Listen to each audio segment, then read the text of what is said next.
अस्सलाम वालेकुम। Welcome to my channel voice over by Aamna Shah. I hope कि आप खुश होंगे। कहानी शुरू करने से पहले आपसे रिक्वेस्ट है कि अगर आपको मेरा कंटेंट पसंद आता है तो प्लीज़ मेरे चैनल को सब्सक्राइब करें और लाइक करें। आइए कहानी का आगाज़ करते हैं। मैंने अस्बात में सर हिलाते हुए कहा, मेहर साहब, आप बिल्कुल ठीक कह रहे हैं। मैंने सुना है आपका मकतूल खिज़िर से वास्ता भी पड़ा था। आपने सही सुना है मलिक साहब, वो ताइदी अंदाज में बोला। मेरा इस बददिमाग बुड्ढे से ज़िंदगी में सिर्फ एक बार वास्ता पड़ा था और ये मेरे लिए बड़ा तल्ख तजर्बा था। मैंने हर तरीके से इसे समझाने की कोशिश की, लेकिन मेरी बात इसके दिमाग में बैठ न सकी। तंग आकर मैंने इसके भले का ख्याल ही दिल से निकाल दिया।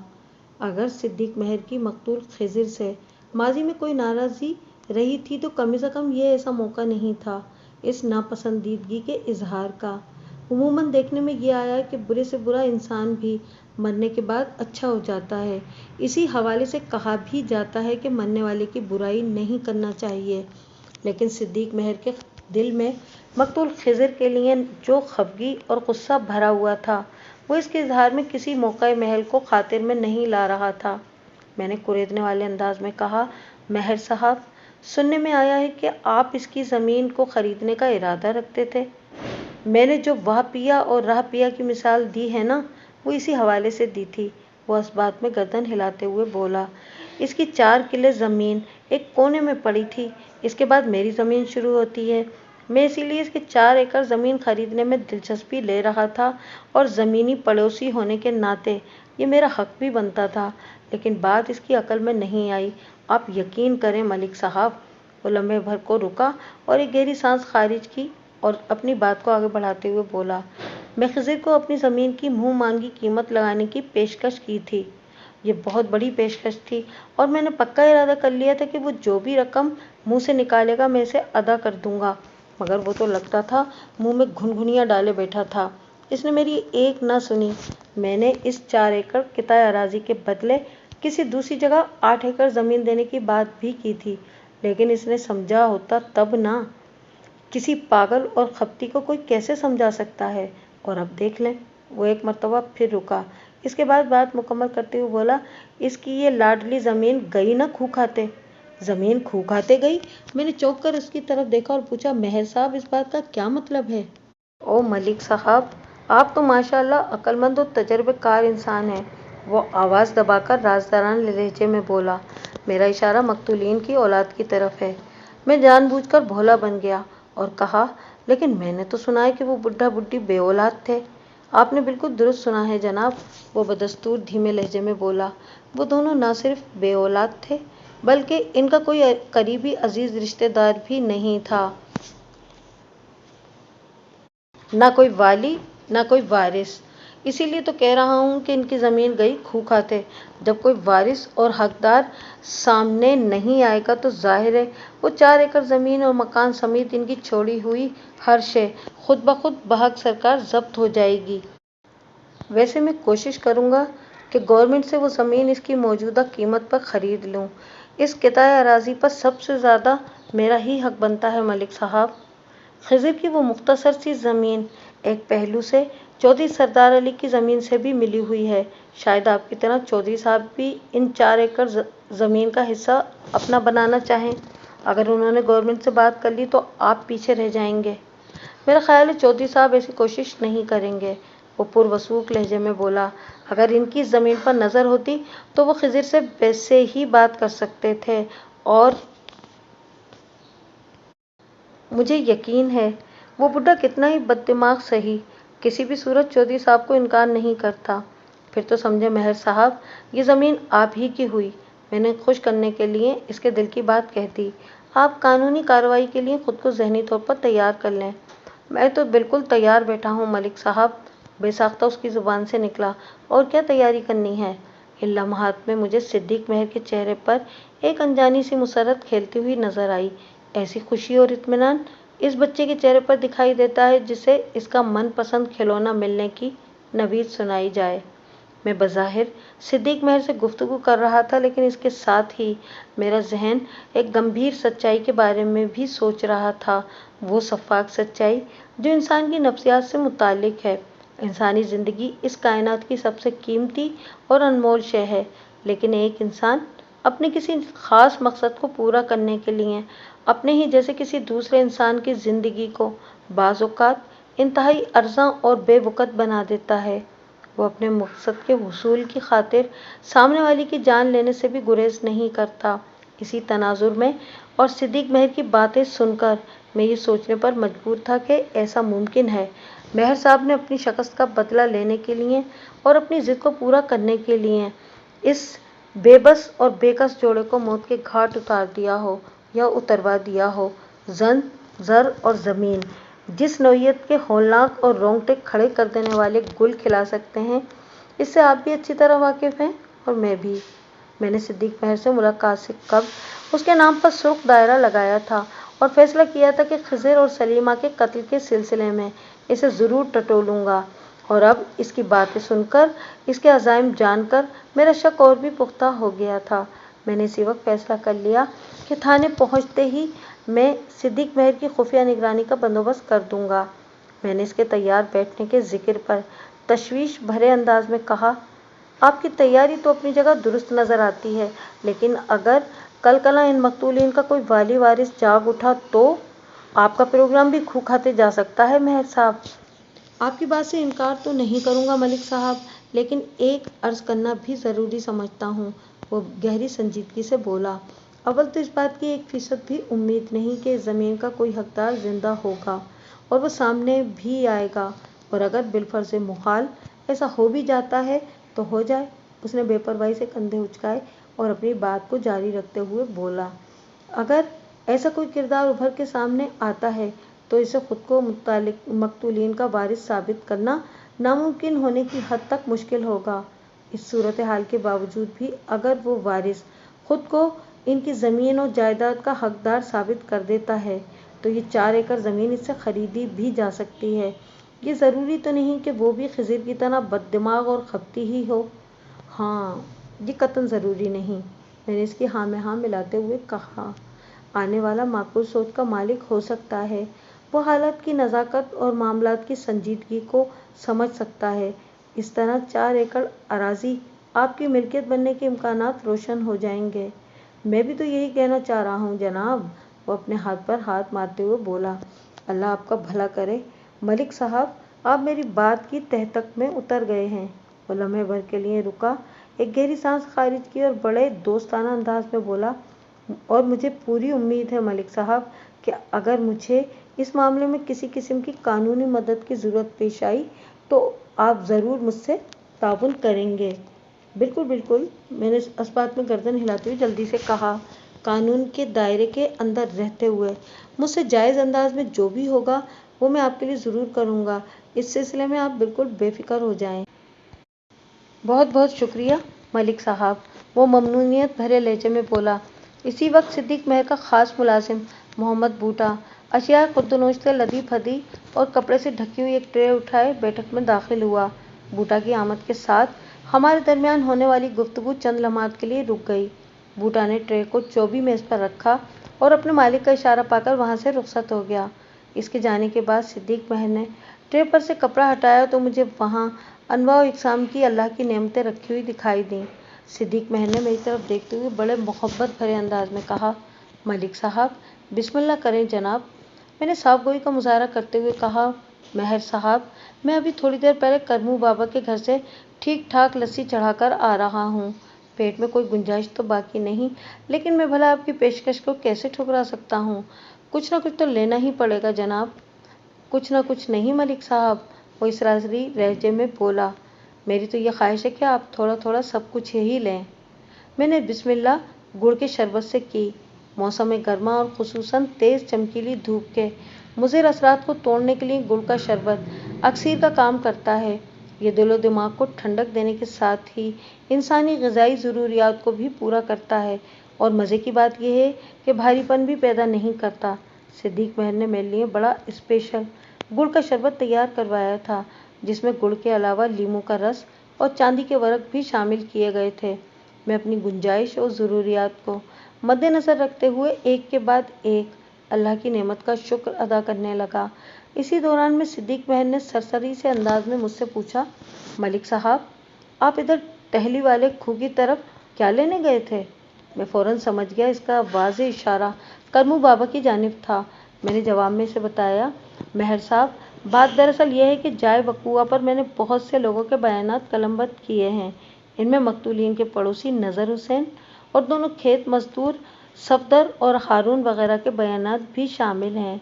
लेकिन हैरत अंगेज़ तौर पर यह बात देखने में आई कि कोई भी शख्स मकतूलीन के माजी के बारे में कुछ नहीं जानता, और मेरे लिए ये जानना बहुत ज़रूरी है कि आया वो दोनों बुढ़ा बुढ़ी इसी गांव के पैदाइशी हैं या किसी और इलाके से आकर जलालपुर में बसे थे, क्योंकि जिन हालत में इनका कत्ल हुआ है वो बहुत कुछ सोचने समझने पर मजबूर कर रहे हैं। मैंने सांस लेने की गर्ज से लम्हाती तवक्कुफ किया और फिर अपनी बात को आगे बढ़ाते हुए कहा, मैंने जितनी पूछताछ की इससे यही बात सामने आई कि मुझे इस गांव के सबसे ज़्यादा उम्र वाले शख्स करमदीन उर्फ करमू बाबा से ज़रूर मिलना चाहिए। वो ज़रूर मकतूलीन के माजी के बारे में कुछ न कुछ जानता होगा। लिहाजा मैं 90 साला करमू बाबा से मुलाकात का शर्फ हासिल करने खूह की तरफ चला गया था। सिद्दीक महन ने मुतासिफाना अंदाज में मेरी जानिब देखा और बोला, और इस करमू बाबा से मिलकर आपको बड़ी मायूसी हुई होगी। वो बेचारा तो इस उम्र में देखने और सुनने की सलाहियत तकरीबन खो ही चुका है। लगता है इसकी ये दोनों सलाहियतें बोलने की सलाहियत में शामिल हो गई हैं, और इसके बोलने में भी कि समझते हो वगैरह ही की तकरार होती है। मैं कुछ गलत तो नहीं कह रहा हूँ न जनाब? बात ख़त्म करके उसने सवालिया नज़र से मेरी तरफ देखा तो मैंने मुतहम्मिल लहजे में जवाब दिया, महर साहब, आपका फरमाया हुआ कुछ ज़्यादा गलत तो नहीं। इस उम्र में इंसान बसारत और समात क्या पता नहीं और कौन कौन सी सलाहियतें खो बैठता है, जिनके खोने का इसे बसारत, समात और गोयाई से ज़्यादा अफसोस होता है। वो बड़ी शिद्दत से इनकी कमी महसूस करता है। बहरहाल, मैंने लम्हाती तवक्कुफ के बाद इजाफा करते हुए कहा, वो तो करमू बाबा है। हम अगर इसकी उम्र को पहुँच गए तो मालूम नहीं क्या क्या खो बैठेंगे। ज़ईफ़ुल उम्री अपनी जगह एक तल्ख़ हकीकत है। इसकी तलख़ी को सिर्फ वही शख्स महसूस कर सकता है जो इसका हामिल हो। सिद्दीक महन ने एक मायना खेज़ हुंकारा भरा, फिर मुझसे पूछा, तो मलिक साहब ये बताएं कि करमू बाबा से होने वाली मुलाकात से कुछ हासिल भी हुआ या आपने वक्त ही ज़ाया किया? महर साहब, एक बात जहन में रख लें कि मेरा वक्त बहुत कीमती है और मैं इसे किसी भी सूरत ज़ाया करने की गलती नहीं कर सकता। मैंने एक एक लफ्ज़ पर ज़ोर देते हुए ताकीदी अंदाज में कहा, अगर मैंने करमू के घर पर घंटा 1.5 घंटा गुजारा है तो वहाँ से खाली हाथ नहीं लौटा, कुछ न कुछ हासिल करके ही आया हूँ। जनाब, मैं भी तो वही पूछना और जानना चाहता हूँ, वो जल्दी से बोला। मैंने ठहरे हुए लहजे में बताया कि करमू की ज़बानी मुझे पता चला है कि कमोबेश 40 साल पहले खिज़िर और सलीमा इस गांव में आकर बसे थे। फिर यहाँ की आबो हवा और लोग इन्हें इस कदर पसंद आए कि उन्होंने कहीं और जाने के मुतालिक सोचा ही नहीं। करमू के मुताबिक इन दोनों का ताल्लुक लायलपुर के एक नज़दीकी गांव कादर नगर या हुस्नाबाद से था। अपने ख़ानदान वालों से इनकी ज़्यादा नहीं बनती थी, लिहाजा एक तरह से उन्होंने अपने ख़ानदान से अलहदगी इख्तियार कर ली थी और इनकी ज़िंदगी की आखिरी सांस तक बरकरार रही। सिद्दीक महन ने एक मरतबा फिर पुरसोच अंदाज में हुंकारा भरा। इसके बाद मुझसे पूछा, मलिक साहब, इन मुलाकातों की रोशनी में आप किसी किस्म की कानूनी कार्रवाई करना चाहते हैं? देखें महर साहब, मैंने गहरी संजीदगी से कहा, जाए वक़ूआ की कार्रवाई मुकम्मल हो चुकी। मकतूलीन की लाशों को पोस्टमार्टम के लिए सरकारी अस्पताल भिजवाया जा चुका है। कल या परसों तक पोस्टमार्टम की रिपोर्ट के साथ इनकी लाशें भी वापस आ जाएंगी। फिर इनको ज़ाहिर है जलालपुर के कब्रिस्तान में सुपर्द खाक कर दिया जाएगा। अल्लाह अल्लाह खैर सल्ला। गाँव वालों के नज़दीक इनकी कहानी ख़त्म हो जाएगी। चंद दिनों तक लोग इन्हें तवातुर से याद करेंगे और फिर रफ्ता रफ्ता फरामोश कर देंगे, जैसा कि उमूमन होता है। दस्तूर ज़माना यही है। लेकिन मैंने ड्रामाई अंदाज में तवक्कुफ़ किया और फिर सिलसिला कलाम को आगे बढ़ाते हुए कहा, मैं गाँव वाला पता नहीं हूँ یا نہیں ہوں، مگر پولیس والا ضرور ہوں۔ میں اللہ اللہ خیر صلاح پر کنایت کر کے بیٹھا نہیں رہ سکتا، کیونکہ میرے نزدیک مقتولین کی تدفین کے ساتھ ان کی کہانی ختم نہیں ہو جائے گی۔ ان دونوں کی یاد کم از کم اس وقت تک میرے ذہن سے محو نہیں ہو سکتی جب تک میں ان کے قاتل یا قاتلوں تک رسائی حاصل نہ کر لوں۔ قاتل کو گرفتار کرنے کے بعد میں سکھ کی سانس لوں گا اور سخت چالان کے ساتھ اسے عدالت کے سامنے پیش کروں گا، تبھی میری تسلی ہوگی۔ پھر جب اس نامراد کو عدالت سے کڑی سزا ہو جائے گی تو اس روز میرا کام ختم ہوگا اور میں یہ کہنے کی پوزیشن میں ہوں گا، اللہ اللہ خیر صلاح۔ میری دعا ہے اللہ تعالیٰ آپ کو اس مقصد میں کامیاب کرے۔ اس نے کہا، آمین، میں نے دل کی گہرائیوں سے کہا۔ اس نے پوچھا، ملک صاحب، آپ قاتل کی تلاش کا کام کب اور کہاں سے شروع کرنے کا ارادہ رکھتے ہیں؟ ماہر صاحب، آپ بھی کمال کرتے ہیں، میں نے اس کی آنکھوں میں دیکھتے ہوئے کہا۔ بھائی، میں تو اسی لمحے سے قاتل کی تلاش میں ہوں جب مجھے اس واردات کی اطلاع ملی تھی، اور ظاہر ہے اس تلاش کا آغاز تو جلال پور ہی سے ہونا تھا۔ سو ہو چکا۔ اسی سلسلے میں آپ سے بھی ملاقات کے لیے آپ کے دولت خانہ پر حاضر ہوں، اور پتہ نہیں یہ قاتل بدبخت مجھے کہاں کہاں دوڑائے گا۔ میں نے صدیق مہر کے چہرے پر مختلف رنگوں کی جھلملاہٹ دیکھی۔ ان میں تشویش اور پریشانی کا رنگ بھی تھا، اور تفکر و الجھن کا بھی۔ اس کے ساتھ ہی احتراز، فرار اور تکرار کے رنگ بھی پائے جاتے تھے۔ ایک لمحے کی پرسوچ کے بعد وہ سنبھلے ہوئے لہجے میں بولا، ملک صاحب، مجھے اس بات کی بے حد خوشی ہے کہ آپ نے مجھے کچھ سمجھا اور قاتل کی تلاش کے سلسلے میں معلومات حاصل کرنے میرے غریب خانے پر تشریف لائے۔ میں نے اپنی بساط بھر معلومات آپ کو فراہم کی ہیں، اور آئندہ بھی انشاءاللہ یہ سلسلہ جاری رہے گا، لیکن میں سمجھتا ہوں کہ آپ کو خضر اور سلیمہ کے قاتل کی تلاش میں جلال پور سے باہر بھی نگاہ دوڑانی چاہیے۔ یہاں تو ان کا ایسا کوئی بھی بدخواہ یا دشمن نظر نہیں آتا جو انہیں موت کے گھاٹ اتار سکتا ہو۔ آپ نے بجا فرمایا ماہر صاحب، میں نے بدستور اس کی آنکھوں میں دیکھتے ہوئے کہا۔ میں نے عرض کیا ہے نا، ابھی تو اس معاملے کی ابتدا ہونی ہے، آگے آگے دیکھیے کہ ہوتا ہے کیا۔ میں انشاءاللہ تعالیٰ کل صبح لائٹ پور جا رہا ہوں، قاضی نگر اور حسین آباد کا چکر بھی لگانا ہے۔ کچھ نہ کچھ نتیجہ تو سامنے آ ہی جائے گا جناب۔ میں نے فوراً توقف کیا اور محض اسے سنانے کے لیے کہہ دیا، ویسے ماہر صاحب، آپ کی طرح میں بھی یہی محسوس کر رہا ہوں کہ قاتل کا تعلق جلال پور سے قطعاً نہیں ہو سکتا۔ یہ کسی باہر ہی کے شخص کی کارروائی نظر آتی ہے۔ ظاہر ہے، وہ گہری سانس خارج کرتے ہوئے بولا، یہاں بھلا کسی کو ان سے کیا دشمنی ہو سکتی ہے؟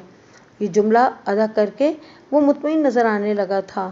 میں نے اس کے چہرے پر وہ سکون اور اطمینان دیکھا جو آخری پرچے کے بعد کسی طالب علم کے چہرے پر نظر آتا ہے۔ مزید دو چار سرسری باتوں کے بعد میں نے دوبارہ ملنے کا وعدہ کیا اور اس کے گھر سے نکل آیا۔ وہ گھر کے باہر تک مجھے چھوڑنے آیا تھا۔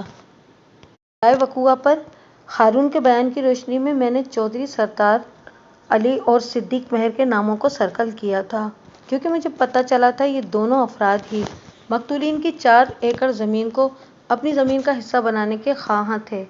میرا ارادہ بھی یہی تھا کہ کرمو بابا سے نمٹنے کے بعد میں پہلے صدیق مہر سے ملوں گا اور اس کے بعد چودھری سرور علی سے، تاکہ یہ اندازہ لگا سکوں کہ ان دونوں میں سے تو کوئی اس دوہرے قتل کی واردات میں بالواسطہ یا بلا واسطہ ملوث نہیں۔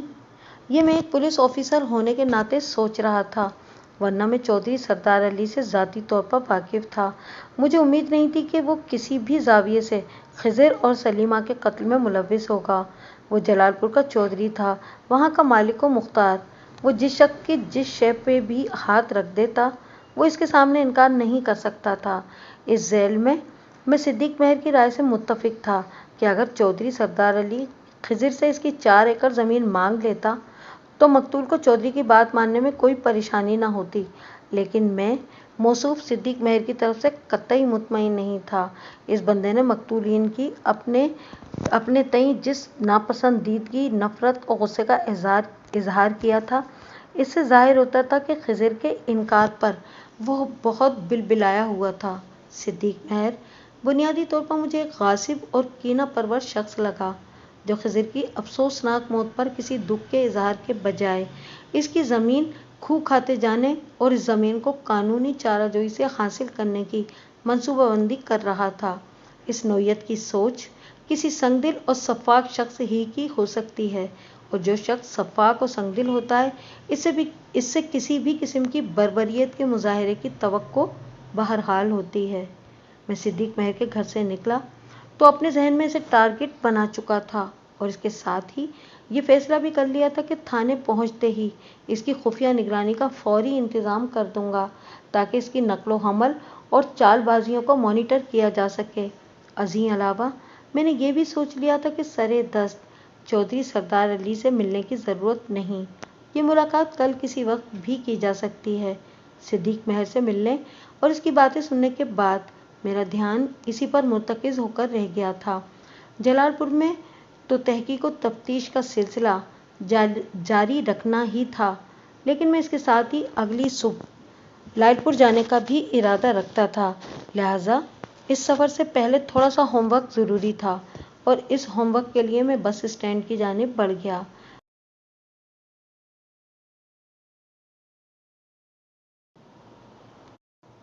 آپ کو ایک بات کی شاید حیرت یا الجھن ہو رہی ہوگی کہ میں کافی دیر سے اکیلا ہی تفتیشی گاڑی کو بھگائے لیے جا رہا ہوں، ورنہ میرے ساتھ عملے کا کوئی ایک فرد تو ہوا ہی کرتا ہے۔ تو اس سلسلے میں عرض کرتا چلوں کہ جلال پور کے تھانے میں نفری کی بہت کمی تھی۔ جو 4-5 افراد تھے، بس انہی سے کام چلایا جاتا تھا، لہٰذا مجھے بہت زیادہ سرگرمی دکھانی پڑتی تھی، اور یہ ایک طرح سے میرے لیے اور عملے کے دیگر افراد کے لیے اچھا ہی تھا۔ اس طرح انسان مستعد اور چاق و چوبند رہتا ہے۔ تھانے کا عملہ زیادہ ہونے کی سہولت کا سب سے بڑا نقصان یہ ہوتا ہے کہ اکثر اہلکاروں کی توندیں نکل آتی ہیں، فراغت اور فرصت کے باعث۔ باہر نکل آنے والی یہ توندیں پھر مشکل ہی سے اندر جاتی ہیں اور ہر وقت آرام طلبی کا تقاضا کرتی رہتی ہیں۔ جلال پور کا بس اسٹینڈ میرے تھانے کے پہلو میں واقع تھا، اور اس کے ساتھ ہی ایک کچا راستہ گاؤں کی طرف جاتا تھا جو بس اسٹینڈ سے لگ بھگ آدھے میل کے فاصلے پر تھا۔ اس کچے راستے پر اکثر و بیشتر سائیکلوں، بیل گاڑیوں اور ٹانگوں وغیرہ کی آمد و رفت دیکھنے کو ملتی تھی، اور اسی راستے کے اختتام پر ڈھور ڈنگر بھی ایک قطار بنائے بڑی شرافت سے چلتے نظر آ جاتے تھے۔ میرا تھانہ دراصل ایک نیم پختہ لنک روڈ پر واقع تھا۔ یہ لنک روڈ لائل پور سے جھنگ آنے والی مین روڈ میں سے نکل کر واپس اسی میں داخل ہو جاتی تھی۔ اس لنک روڈ کی لمبائی لگ بھگ 25 میل تھی، یعنی جلال پور میرے تھانے سے 15 میل لائل پور کی طرف اور 10 میل جھنگ کی جانب تھا۔ لائل پور والی سمت پر اس کے اختتام پر فرید کوٹ نامی ایک چھوٹا سا قصبہ آباد تھا، جبکہ جھنگ کی جانب اس کے آخری سرے پر موزہ قلعہ نہال چند واقع تھا۔ میں بس اسٹینڈ پر پہنچ گیا۔ دوپہر اگرچہ ڈھل چکی تھی، تاہم دھوپ کی تمازت میں کوئی خاص کمی واقع نہیں ہوئی تھی۔ مجھے دیکھتے ہی بس اسٹینڈ کا مالک بابو سلطان اٹھ کر کھڑا ہو گیا۔ سلطان ایک پستہ قامت اور گول مٹول شخص تھا۔ وہ میری بہت عزت کرتا تھا، نہایت ہی خوش مزاج اور ملنسار واقع ہوا تھا۔ اس سے مل کر کوئی یہ اندازہ نہیں لگا سکتا تھا کہ وہ بس اسٹینڈ چلاتا ہوگا۔ بابو سلطان ہر وقت اپنے سر پر ایک مستقل ٹوپی لگائے رہتا تھا۔ آئیے آئیے ملک صاحب، وہ بڑی اپنائیت سے میری طرف بڑھتے ہوئے بولا۔ ہم نے بڑی گرم جوشی سے مصافحہ کیا، پھر وہ مجھے ایک کرسی پیش کرتے ہوئے بولا کہ آپ تشریف رکھیں جناب، میں آپ کے لیے ٹھنڈا منگواتا ہوں۔ پھر اس نے ادھر ادھر نگاہ دوڑاتے ہوئے کسی کارندے کو آواز دی، اوئے کاکا جھورے، جا نس کے 2 ٹھنڈی بوتلیں پکڑ لا، ملک صاحب کی برکت سے میں بھی پی لوں گا، آج تو گرمی نے حد ہی کر دی ہے۔ جب تک بابو سلطان کولڈ ڈرنکس کا آرڈر دے کر فارغ ہوتا، میں اس کی پیش کردہ کرسی پر تشریف رکھ چکا تھا۔ رسمی علیق سلیق کے بعد اس نے میری آمد کی غرض و غایت دریافت کی تو میں نے گہری سنجیدگی سے بتایا، آپ نے گاؤں میں ہونے والی دوہرے قتل کی واردات کے بارے میں تو سنا ہوگا؟ جی سنا ہے، وہ اس بات میں سر ہلاتے ہوئے بولا، لیکن کام کی زیادتی کے باعث میں ادھر جا نہیں سکا۔ ویسے مجھے اس واقعے کا دلی دکھ ہوا ہے، پتہ نہیں ان دونوں میاں بیوی سے کسی کو کیا دشمنی تھی۔ بابو جی، جس طرح آپ نہیں جانتے کہ کسی نامراد کو اس ضعیف جوڑے کے ساتھ کیا عداوت تھی، بالکل اسی طرح یہ بات میں بھی نہیں جانتا۔ बल्कि ये राज यहाँ किसी को भी मालूम नहीं, मैंने ठहरे हुए लहजे में कहा और फिर इजाफा किया, मैं इसी सिलसिले में आपसे मिलने आया हूँ। मुझे उम्मीद है कि आपके ताउन से मैं इस बदबख्त सफाक कातिल तक पहुँचने में कामयाब हो जाऊँगा। वो उलझन ज़दा नज़र से मुझे देखते हुए बोला, मगर मैं इस हवाले से आपकी क्या मदद कर सकता हूँ? इससे पहले कि मैं इसे जवाब देता, झूरा नामी वो बच्चा जिसे सुल्तान ने कोल्ड ड्रिंक्स लेने भेजा था वापस आ गया। इसने 2 बोतलें और इनकी चाबी मेज़ पर रखी और 9 तो 11 हो गया। बाबू सुल्तान ने मस्कूरा चाबी से बोतलों के ढक्कन खोले, एक मेरी जानिब बढ़ाई और दूसरी अपने सामने रख ली। फिर सवालिया नज़र से मुझे देखने लगा। मैंने इस कोल्ड ड्रिंक में से एक घूंट भरा तो हलक से मैदे तक एक ठंडी लहर सी उतरती महसूस हुई। लगता था दुकानदार ने इन बोतलों को बर्फ़ के बहुत नीचे डीप फ्रीज़र करके रखा हुआ था। मैंने एक मज़ीद घूंट लेने के बाद बाबू सुल्तान से मुखातिब होते हुए कहा, अब तक मैंने इस दोहरे कत्ल के सिलसिले में जो भी पूछगछ की है, इसके नतीजे से यही ज़ाहिर होता है कि कातिल का ताल्लुक जलालपुर से नहीं बल्कि बाहर के किसी और इलाके से है। मैंने दानिस्ता इससे सिद्दीक महर का जिक्र नहीं किया था। महर साहब के साथ जो कार्रवाई करने वाला था, इसकी किसी को हवा भी नहीं लगने देना चाहता था। ये मेरा एक खुफिया मिशन था। बाबू सुल्तान में एक तरफ पूरी तरह मुतवज्जे था। मैंने अपनी बात को आगे बढ़ाते हुए मज़ीद कहा, मुझे ये भी पता चला है कि माजी में मकतूलीन का लायलपुर के किसी करीबी गांव से ताल्लुक़ रहा है।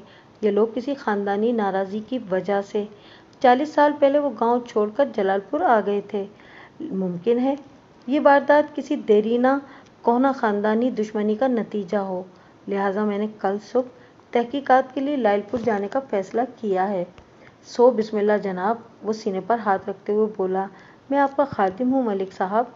झंग से लायलपुर जाने वाली टेम्पल बस सुबह 8 बजे इस अड्डे पर पहुँच जाती है। आप अपनी तैयारी करके रखें। वो बस अड्डे में लगेगी तो मैं अपने किसी बंदे को आपकी तरफ भेज दूंगा। जब तक आप आकर इस बस में बैठ नहीं जाएंगे, बस अड्डे से नहीं निकलेगी। मैं आपके लिए फ्रंट सीट भी खाली करवा दूंगा। और कोई हुक्म तो बताएं।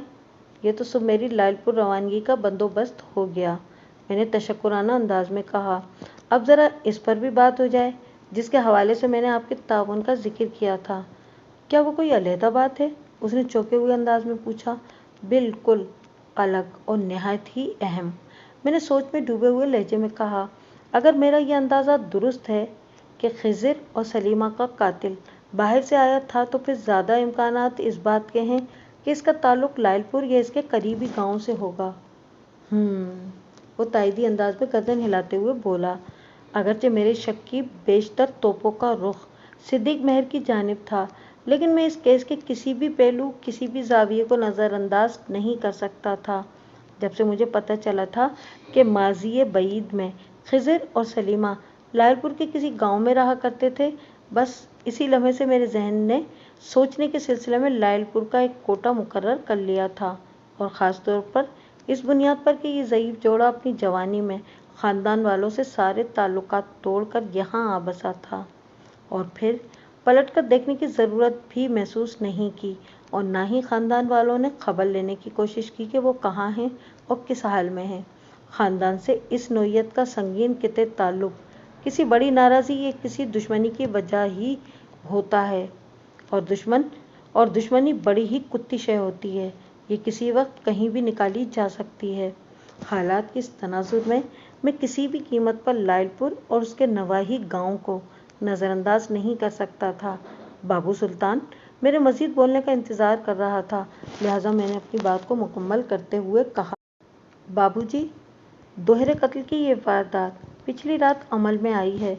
मैंने बड़ी तवज्जो से इन दोनों लाशों का मुआयना किया है, और इस मुआयने ने मुझे बताया है कि इन्हें आधी रात के बाद मौत के घाट उतारा गया है। अब हम दोबारा लायलपुर की तरफ आ जाते हैं। मैंने लम्हाती तवक्कुफ़ करके एक गहरी सांस खारिज की और इजाफा करते हुए कहा, मेरे अंदाजे के मुताबिक अगर कातिल का ताल्लुक़ लायलपुर या इसके किसी नवाही गांव से है, तो फिर ये भी तय है कि वो शख्स कल किसी वक्त लायलपुर से जलालपुर पहुंचा होगा। ये बात आप मुझे बताएंगे कि दिन में कितनी गाड़ियां लायलपुर से इस तरफ आती हैं और किस किस वक्त। बात ये है मलिक साहब, वो ठहरे हुए लहजे में बोला, लालपुर और झंग के दरमियान इस वक्त सिर्फ 2 बसें ऐसी चल रही हैं जो जलालपुर से भी होकर जाती हैं। बाकी इस रूट पर चलने वाली बसें मेन रोड से गुजरती हैं। अगर कोई बंदा लालपुर से जलालपुर आया होगा तो वो इन्हीं 2 में से किसी एक बस पर सवार होकर आया होगा जिनका मैंने जिक्र किया है। लिंक रोड पर ये 2 बसें दिन में 2 फेरे लगाती हैं। वो लम्हे भर को सांस लेने के लिए रुका तो मैंने पूछ लिया, इन दोनों बसों की टाइमिंग वगैरह क्या है?